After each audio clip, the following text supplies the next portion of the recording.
फिलिस्तीन के गाजा पट्टी में इजरायली हमलों में 5 बच्चों समेत 15 लोग मारे गए। नुसैरात राहत कैंप में एक स्कूल पर हमला हुआ जिसमें 2 खवातीन और एक बच्चे समेत 6 लोग मारे गए, जिन्हें अवाडा और अल अक्सा अस्पतालों में ले जाया गया।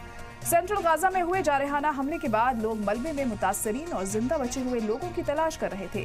गाजा में एक और हमले में बेघर फिलिस्तीनियों को पनाह देने वाले एक कैंप को निशाना बनाया गया। खान यूनिस इलाके में हुए हमले में 2 लोगों की मौत हुई और 2 लोगों को जिंदा बचाया गया। गाजा में अक्टूबर 2013 को जंग शुरू होने के बाद से 43,985 फिलिस्तीनी मारे गए हैं और 1,04,092 जख्मी हुए।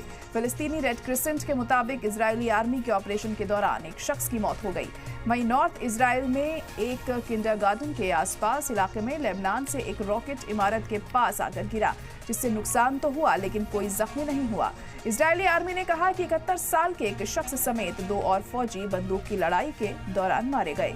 लेबनान में जमीनी ऑपरेशन शुरू होने के बाद से अब तक कुल 52 इजरायली सैनिक अपनी जान गंवा चुके हैं।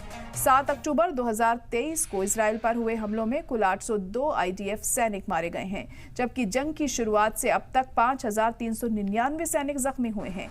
इस बीच हिजबुल्लाह चीफ नईम कासिम ने अवाम से खिताब किया, जिसमें उन्होंने कहा कि इजराइल लेबनान में जंगबंदी के लिए शर्त नहीं लगा सकता, क्योंकि अमेरिकी सफीर ओमास होचस्टीन जंग को खत्म करने के लिए बातचीत करने इजराइल जा रहे हैं।